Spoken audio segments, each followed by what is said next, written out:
महाकाली स्तोत्र। महाकाली के अनेक शक्तिपीठ हैं, उसी में एक शक्तिपीठ उत्तराखंड में भी स्थित है जिसे काली मठ के नाम से जाना जाता है। उत्तराखंड स्वयं में ही देवभूमि है। यहाँ स्थित सभी सिद्धपीठों का महत्व अपने आप में अन्यतम है, जिसमें काली मठ का महत्व सर्वोपरि है। महाकाली सिद्धपीठ काली मठ गढ़वाल के जनपद चमोली में ऊखी मठ तहसील के गुप्त काशी के निकट स्थित है। महाकवि कालिदास ने इसे स्थान पर महाकाली का आशीर्वाद प्राप्त किया था। मार्कंडेय पुराण तथा दुर्गा सप्तशती के 5वें अध्याय में इसका वर्णन है। कहा जाता है कि जब शुंभ निशुंभ नामक दैत्यों ने संपूर्ण सृष्टि पर अपना अधिकार कर लिया तो देवता लोग इनसे मुक्ति पाने के लिए जगदम्बा की आराधना करने लगे। दुर्गा सप्तशती में यह आराधना देवी सूक्त के नाम से प्रचलित है।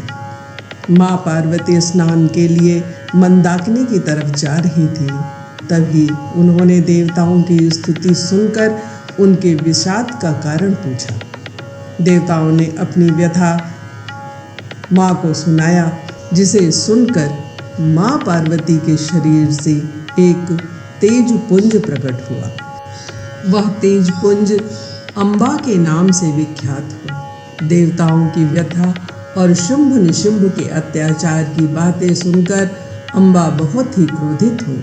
क्रोधाग्नि के कारण उनका शरीर तपने लगा, जिससे उनका वर्ण काला दिखाई देने लगा। अतः वे काली के नाम से भी विख्यात हुए। जिस स्थान पर माँ पार्वती के शरीर से काली का प्राकट्य हुआ, वही स्थान काली मठ के नाम से जाना जाता है। स्कंद पुराण के अंतर्गत केदार खंड के 62वें अध्याय में काली मठ का वर्णन है। काली मठ मंदिर के बारे में एक अद्भुत बात यह है कि इस मंदिर में कोई मूर्ति नहीं है, अपितु मूर्ति के स्थान पर आराधक कुंड की पूजा करते हैं। यह कुंड रजत पट निर्मित श्रीयंत्र से ढका रहता है। शारदीय नवरात्रि की अष्टमी की अर्धरात्रि में इसे खोला जाता है और देवी के दिव्य स्वरूप का पूजन किया जाता है। इस पूजन को वहाँ के जो प्रमुख पुजारी हैं वही संपन्न करते हैं। काली मठ मंदिर से 8 किलोमीटर की खड़ी ऊंचाई पर एक दिव्य चट्टान है, जिसकी काली शिला के रूप में मान्यता है। इसी काली शिला पर 12 वर्ष की कन्या के रूप में दिव्य शक्ति अम्बा प्रकट हुई थी। इस काली शिला में विभिन्न शक्तियों के 64 यंत्र हैं। इन यंत्रों के द्वारा ही माँ शक्ति के अंदर शक्ति का प्रवाह होता था। ऐसी मान्यता है कि आज भी यहाँ 64 योगिनियाँ विचरण करती हैं। इस स्थान पर प्रत्येक वर्ष लाखों की संख्या में भक्तगण एवं दर्शनार्थी आते हैं। सामान्यतः यह मान्यता है कि इस शक्तिपीठ में दर्शन एवं प्रसाद चढ़ाने मात्र से ही कल्याण होता है। आराधकों की भक्तों की मनोकामना माँ काली पूर्ण करती हैं। किंतु उच्च स्तरीय साधना एवं आराधना के लिए एक निश्चित विधान होता है, जिसके अनुसार संबंधित देवता की साधना करने पर अभिष्ट की प्राप्ति होती है। जन सामान्य के बीच महाकाली के संबंध में यह भ्रांति है कि ये बहुत तीक्ष्ण देवी हैं। यदि इनकी साधना में जरा से भी त्रुटि हो जाए तो विपरीत परिणाम भुगतना पड़ता है, किंतु यथार्थ में ऐसा नहीं है। यदि आराधक श्रद्धा भाव से पूर्णतः समर्पित होकर आराधना करता है तो उस आराधक की माँ काली सदैव सुरक्षा करती है। ये अत्यंत सौम्य और सरल महाविद्या है, जिनका स्वरूप अवश्य ही विकराल है। गले में नरमुंड की माला, लाल नेत्र, बिखरे केश, हाथों में खड्ग व खप्पर, फिर भी इनका हृदय अत्यंत कोमल, दया, ममता व स्नेह से परिपूर्ण है। ये अपने साधकों पर अत्यंत ही कृपालु है। इनकी आराधना करने वाला साधक सौभाग्यवान होता है तथा श्रेष्ठतम उपलब्धियों को प्राप्त करता है। शास्त्र कथन है, या कालिका रोग हरा सुवंद्या वश्य समस्तेर व्यवहार दक्ष जनैर जनानां भयहारिणी च सा देव माता मयि सौख्यदात्री। अर्थात समस्त रोगों को दूर करने वाली जगत वंदनीय, विनम्र तथा दक्ष, भक्तों के द्वारा पूजनीय, साधकों के भय का नाश करने वाली, सभी को सुख देने वाली जननी भगवती काली हमारी रक्षा करे। भगवती काली के आराधक को स्वतः ही बहुविध लाभ प्राप्त होने लगते हैं। साधक के जीवन के समस्त विघ्न ठीक उसी प्रकार समाप्त होने लगते हैं जैसे कि अग्नि के संपर्क में स्वयं ही आकर पतंगे भस्म हो जाते हैं। काली स्तोत्र का नियमित पाठ करने वाले साधक की वाणी में अजस्र प्रवाह व्याप्त होने के कारण उसे गद्य पद्य सभी पर अधिकार प्राप्त होता है। साधक के अंदर अत्यधिक तेजस्विता व्याप्त हो जाने के कारण प्रतिवादी निष्प्रभ हो जाते हैं।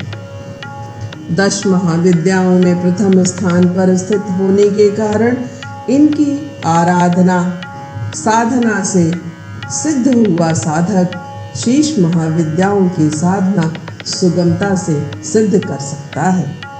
पूर्ण श्रद्धा एवं भक्ति विश्वास युक्त होकर काली मंत्र का अनुष्ठान करने वाला साधक चतुर्वर्ग के साथ ही काली का सायुज्य भी प्राप्त करता है।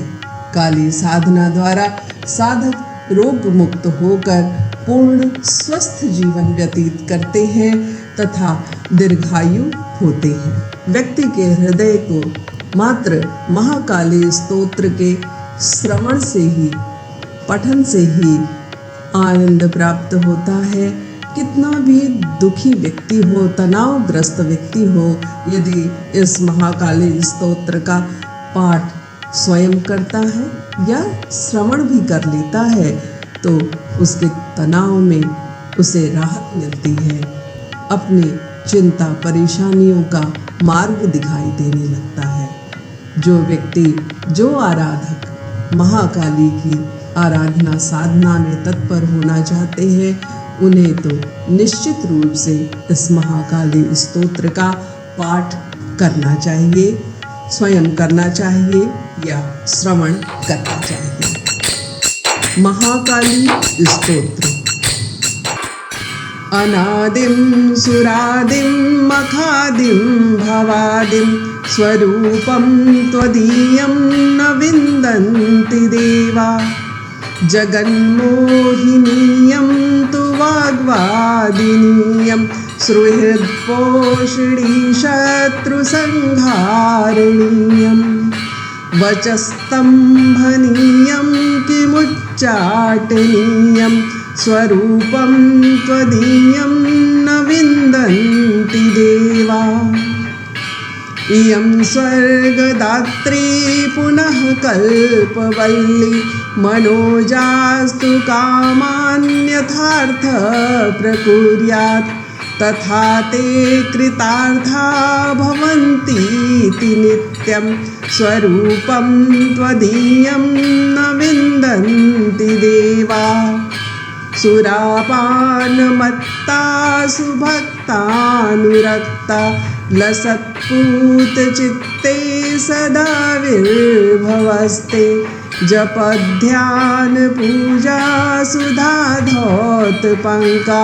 स्वरूपं त्वदीयं न विन्दन्ति देवा चिदानन्दकन्द हसन्मन्दमन्द शरच्चन्द्रकोटिप्रभापुञ्जबिम्बं मुनीनां कवीनां हृदि द्योतयन्तं स्वरूपं त्वदीयं न विन्दन्ति देवा महामेघकाली सुरक्तापि शुभ्रा कदाचिद् विचित्राकृतिर्योगमाया न बालान वृद्धान कामातुरापि स्वरूपं त्वदीयं न विन्दन्ति देवा। क्षमा स्वापराधं महागुप्तभावं मया लोकमध्ये प्रकाशीकृतं यत् तव ध्यानपूतेन चापल्यभावात् स्वरूपं त्वदीयं न विन्दन्ति देवा।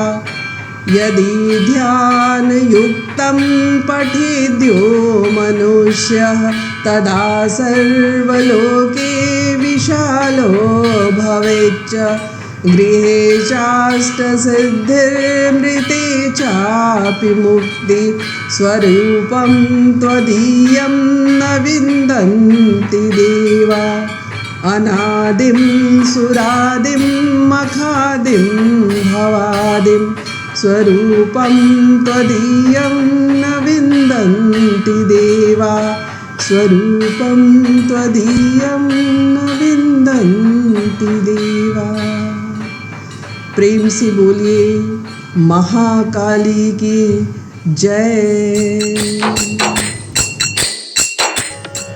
एक छोटा सा संस्मरण। एक बार उत्तराखंड यात्रा के अंतर्गत प्रभु गुरुदेव को महाकाली स्तोत्र के द्वारा उनकी वंदना करते हुए सुना था। बहुत ही आनंद विभोर कर देने वाला वो क्षण था जब प्रभु अपनी ही मस्ती में, अपनी ही धुन में निमग्न होकर के माँ की वंदना कर रहे थे। अद्भुत अनिर्वचनीय क्षण था। प्रेम से बोलिए पूज्य श्री सतगुरुदेव की जय। ओम नारायण।